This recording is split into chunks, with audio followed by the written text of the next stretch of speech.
get to it. So look, we're gonna start off first with Ethereum and time and date. Was important. So now let's start off with Ethereum on the monthly. Look, so S&P created new all-time high.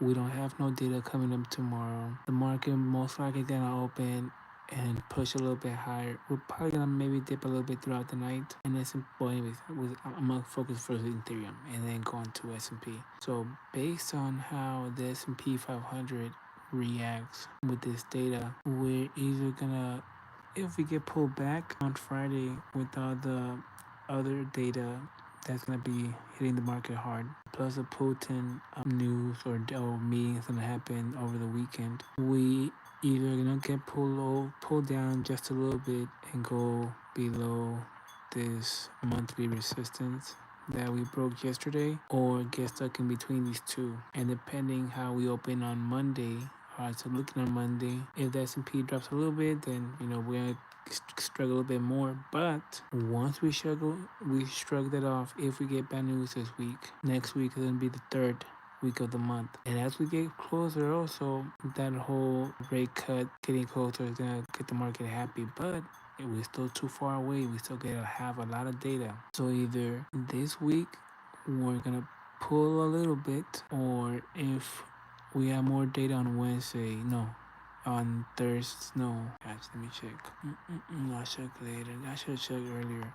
So anyways, what I'm trying to say, we could probably reach all-time high with Ethereum this week if everything proceeds to be good with the market. And as the market gets put, because you see how NASDAQ created a new all-time high. So either we're going to get some sort of pullback on down, or the NASDAQ is going to hold, and if it holds, with the good news that we had this week, is going to push it on high, and you're going to easily see Ethereum push on high, breaking through this week if everything goes good. Even it could be what is today?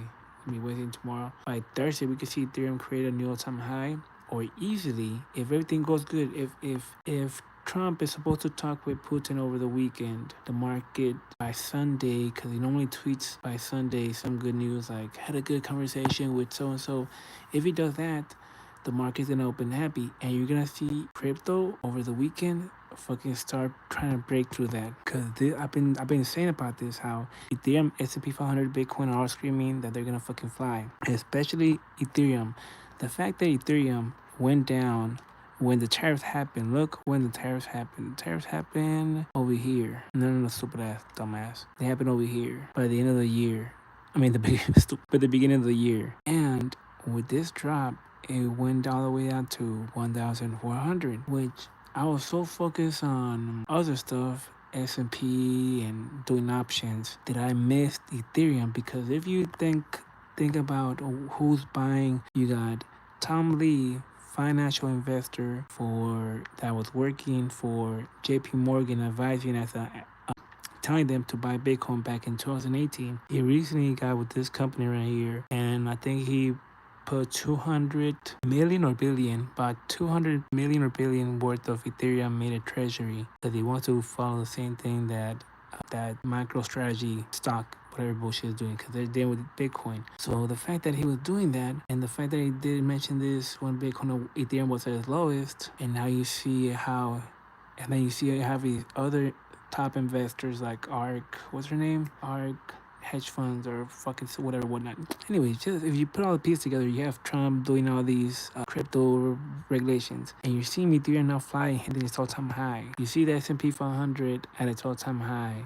We're getting to that rate cut bullshit, which I don't know how it's gonna work out. From here to that, there's gonna be a lot of data that can pull us back down too. So, and Ethereum has been pushing up like crazy. So I wouldn't be surprised if this week or next week or in between somewhere we get some sort of pullback as a fake out, and then it's gonna bounce off and you're gonna see the real Ethereum. This is gonna be like a tease. It might probably create a new all-time high, like I said, this week or next week. And again, we have a lot of more weeks. We have another full month, almost full month, till that interest rate bullshit. So we could also have a little pullback, and they're gonna scare you because Ethereum went down to so and so. Was that it for the peak? Was that it for the S&P 500? Was that it for Bitcoin? And bam, it's gonna be the fucking real one.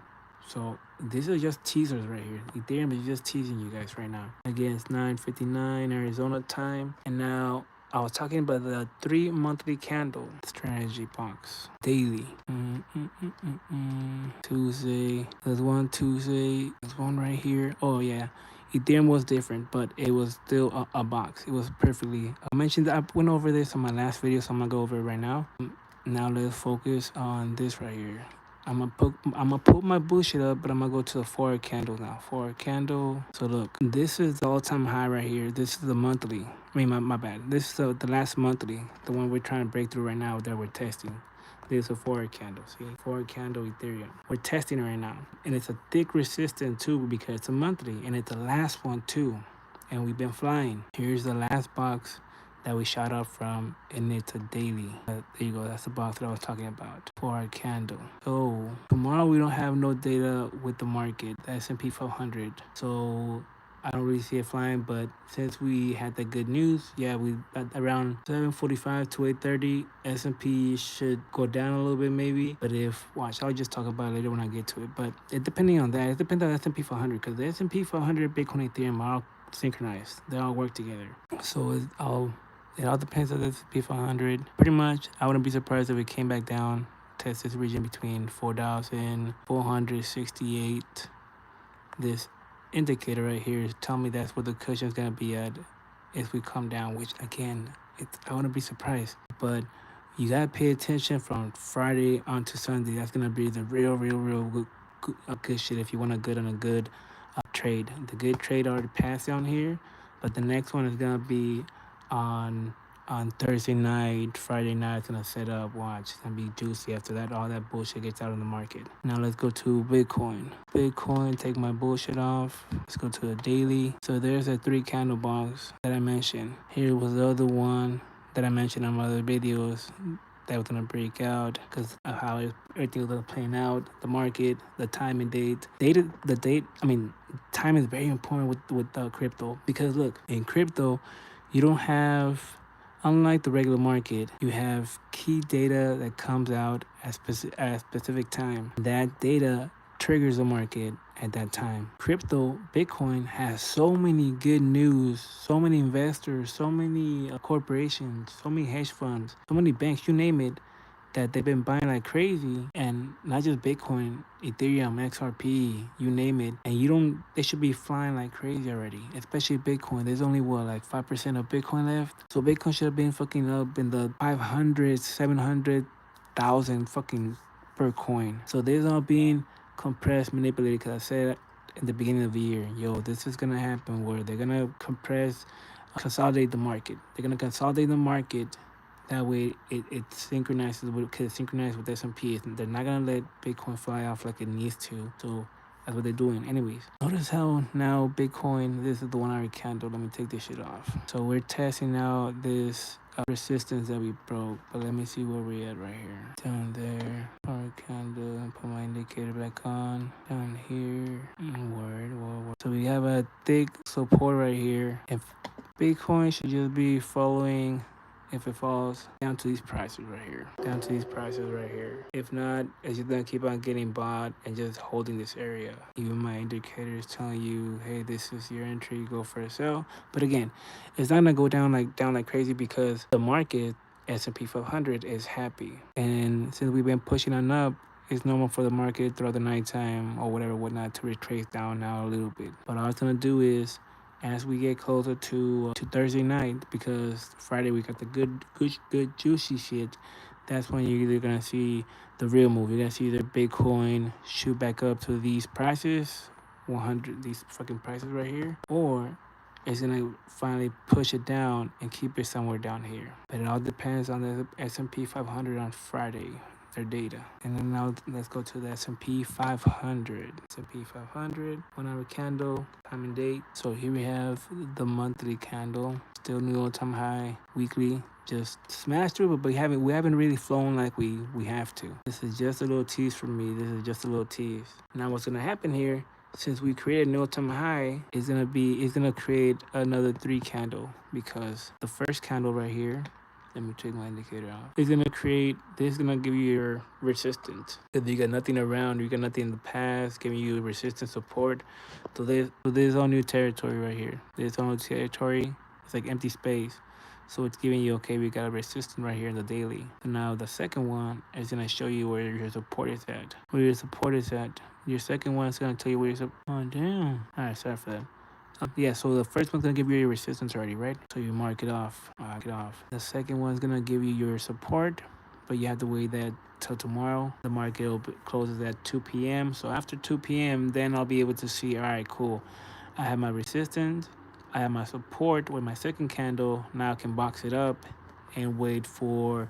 So tomorrow's gonna be Wednesday. Damn, it's gonna be dope. So Wednesday we're gonna close with this candle. Thursday it's gonna be interesting because either it's gonna close on the same area, break up a little bit on Thursday, or below it on the third one, and then it's gonna be I can kind of see how it's gonna fucking play out, or how these candles are gonna. Anyways, so see right here in the 8-hour candle, we already have a 3 candle box. So what I do is, this is, no, okay, not joking. What the fuck? So what I do is, and that'll be blue for 8-hour candle. That's where the support is at. That's where the resistance at. Box it up. The outside layer is blue. That way I know it's a 8-hour candle area. 4-hour candle. So now, since it is an 8-hour candle, it's gonna close at 6. See what that is? Yes, my dumbass can't fucking. Probably 5 or 6 in the morning. Probably 6 in the morning, and we don't have no data tomorrow. So what this Mojo is probably gonna do is we're gonna stay. This is the next box section right here.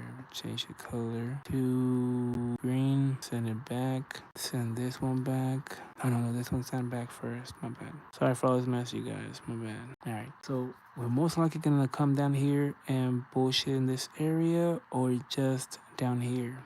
And as the market come back down, we're gonna go up, but there's no really data moving it except for the emotions of, yay, no good news, inflation, yeah, up markets open happy after good earnings or good inflation bullshit, blah blah blah type of shit. Yeah, see, there's your cushion, and there's your yeah. So those are the two cushions that I see happening, either holding this support, going up and bullshit here, and then in the morning type of shit, or going down, touching this, and then going up. I wouldn't be surprised if tomorrow in the morning we came down here and tested shit, and as we go to Thursday, it's gonna go up again, and pretty much be in this area right here. I don't see the market going down, except for a tweet or some shit like that. Also, here's the other forward candle that S&P was creating right here, creating daily. That's why you see that big blue box right here. When you go to your forward candle, you see it right here. So this was another one where I said, hey, pay attention to this, because right here, this one's gonna blow. This one's gonna fly. And then here, there's another one forming right here. And again, we have a current one, this one right here. I didn't change that color. Anyways, that's all, you guys. I'm not trying to fucking bore you, but that's all what I see for the market pretty much. We don't have no data, so I can't really say at what time if the market's gonna. But based on the inflation that we got and all that bullshit, that data, I see the market opening happy, but then having a little retrace on down, and most likely just holding.